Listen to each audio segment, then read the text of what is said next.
CBD IT solution में आपका स्वागत है। दोस्तों, क्या आप जानते हैं कि आपके फेसबुक या इंस्टाग्राम के लीड्स आप अपने सीआरएम में कैसे डायरेक्ट कैप्चर करा सकते हैं?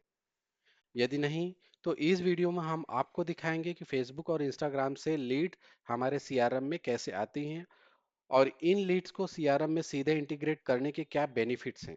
Hello, I am Sanjay Pal, CRM admin and digital marketing expert at CBD IT solution. अगर आपने अभी तक इस चैनल को सब्सक्राइब और फॉलो नहीं किया है तो कर ले, ताकि आप तक लेटेस्ट वीडियो के नोटिफिकेशन पहुंचते रहे। Now let's look at how leads are captured in real time. Okay, जब कोई पोटेंशियल कस्टमर फेसबुक या इंस्टाग्राम पर आपके एड्स या विज्ञापन से इंटरेक्ट करता है और लीड फॉर्म भरता है, तो उसकी जानकारी तुरंत सीआरएम में भेज दी जाती है। ओके, चलते हैं हमारे फेसबुक पेज पर और लाइव सिनेरियो को देखते हैं। जैसे हमने यहाँ पे देखा, सीआरएम के लिए हमने ऐड दिया है apply now for the best CRM service. इस पे हमने अप्लाई नाउ पे क्लिक किया। अप्लाई नाउ क्लिक करने के बाद यहाँ पे एक फॉर्म ओपन हुआ है एंड थर्ड फील्ड है short description. Short description it means हम सीआरएम के लिए अप्लाई कर रहे हैं, पर हमें सीआरएम से क्या मैनेज करना है वो यहाँ पे हम डिस्क्रिप्शन दे रहे हैं। कॉन्टैक्ट डिटेल फिल होने के बाद ओके, जैसे अभी यहाँ पे हमारा फॉर्म फिलअप हो, हमने सबमिट होने के बाद अब हम आइए चलते हैं देख कैप्चर हुआ है कि नहीं। कि जो हमारा डैशबोर्ड पे पीरियोडिक सेक्शन है, पीरियोडिक सेक्शन में एक लीड्स हमारी एक इंक्वायरी मुझे दिख रही है।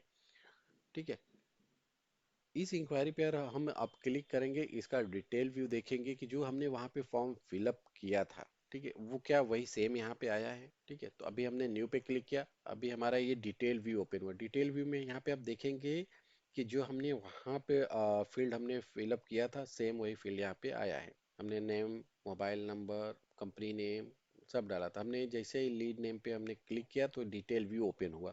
डिटेल व्यू में हम देखेंगे कि कॉन्टेक्ट पर्सन नेम क्या है। ठीक है, डिस्क्रिप्शन हमने जो डाला था वो डिस्क्रिप्शन क्या है। ओके, तो डिटेल व्यू में हमें पूरा डिटेल्स मिल जाता है कि हमने किस चीज़ के लिए इंक्वायरी किया था। ओके, चलते हैं हम इंस्टाग्राम से कैसे लीड कैप्चर कराते हैं वो देखते हैं। देखिए, अभी हम आगे अपने मोबाइल फ़ोन पे इंस्टाग्राम हमने ओपन किया है और हमारा ये पेज है। तो पेज में हमने फॉर्म सेक्शन दिया हुआ है जो इंटीग्रेटेड है हमारे सीआरएम से। तो अब उस फॉर्म को हमने यहाँ पे फिलअप किया। ठीक है, इंक्वायरी नेम हमने डाला, हमने अकाउंट नेम डाला यहाँ पे। ठीक है, अकाउंट नेम डालने के बाद हम शॉर्ट शॉर्ट डिस्क्रिप्शन यहाँ पे दे रहे हैं। शॉर्ट डिस्क्रिप्शन जैसे मैंने फेसबुक में आपको बताया कि हम शॉर्ट डिस्क्रिप्शन क्यों देते हैं। ठीक है, ताकि हमें ये पता चले कि हम सीआरएम क्या सीआरएम से क्या मैनेज करवाएंगे। ओके, फिर इसके बाद हम यहाँ पे कॉन्टेक्ट डिटेल देंगे। तो कॉन्टेक्ट डिटेल ऑलरेडी आपके अकाउंट के अकॉर्डिंग वो फेच कर लेता है, पर आप चाहते हैं कि आपका अकाउंट डिटेल, अकाउंट नेम और डिटेल्स अलग रहे, तो आप उसे री अपडेट कर सकते हैं या फिर रीफिलअप कर सकते हैं। तो रीफिलअप होने के बाद हम कंटिन्यू करेंगे। कंटिन्यू होने के बाद हम सेंड रिक्वेस्ट करेंगे। सेंड रिक्वेस्ट होने के बाद अब आते हैं हमारे सीआरएम डैशबोर्ड पे। हम देखते हैं क्या वो इंक्वायरी आई है। जी हाँ, हम पीरियोडिक में देख रहे हैं, यहाँ पे एक इंक्वायरी दिख रही है। फिर हम इसे इंक्वायरी मॉड्यूल पे जाके डिटेल में देखेंगे क्या हमने जो वहाँ पे फॉर्म फिलअप किया था वही सेम यहाँ पे आया है। तो यहाँ पे हम देखें, इंक्वायरी नेम हमने वहाँ पे जो डाला था वही यहाँ पे दिख रहा है। कंपनी नेम जो हमने वहाँ पे डाला था सेम वही दिख रहा है। ईमेल आईडी हमने जो डाला था वो दिख रहा है। ठीक है, इट मीन्स हम अपने इंस्टाग्राम और फेसबुक के जो लीड्स हैं वो हमारे सीआरएम में कैप्चर हम करा सकते हैं। तो अगर हम डिटेल्स में देखेंगे तो इस पे हम क्लिक कर रहे हैं। अब ये डिटेल व्यू है कि हमारा अदर लीड सोर्स क्या है, ये इंस्टाग्राम से है। ठीक है, और हमने यहाँ पे जो डिस्क्रिप्शन दिया वो डिस्क्रिप्शन भी यहाँ पे दिखेगा। I want accounting software to manage inventory.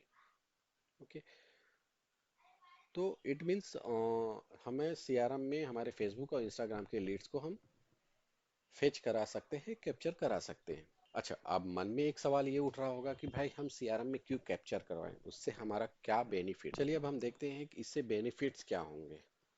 पहला बेनिफिट्स ये होगा कि आपका समय बचाता है।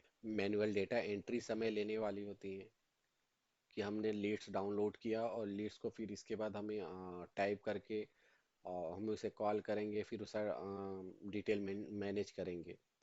तो उसमें बहुत ज़्यादा गलती होने की संभावना बढ़ जाती है। डायरेक्ट इंटीग्रेशन के साथ आप इन समस्याओं को समाप्त कर सकते हैं।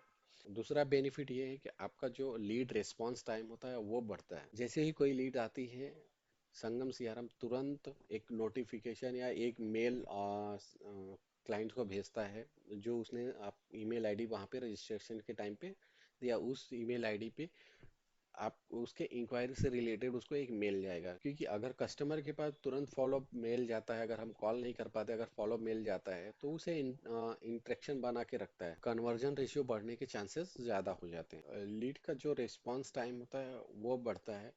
जैसे कोई लीड्स आती है, सीआरएम हमारा ऑटोमेशन के थ्रू उनको एक वेलकम मेल भेजता है। ठीक है, फिर इसके बाद हम उन्हें कॉल करके फॉलोअप लेते हैं, और जब वो फॉलोअप लेते हैं तो वहाँ पे हमारा कन्वर्जन की संभावनाएं बढ़ जाती। मेजरली ये दो बेनिफिट्स हैं जिसकी वजह से आपको सीआरएम में आपके फेसबुक इंस्टाग्राम को इंटीग्रेट करना चाहिए। इस वीडियो को देखने के लिए धन्यवाद। उम्मीद है कि आपको ये वीडियो ज़्यादा हेल्पफुल लगा होगा। इसके बारे में अधिक जानकारी के लिए आप हमारी वेबसाइट्स पे भी जा सकते हैं या हमारी सहायता टीम से संपर्क कर। Thank you.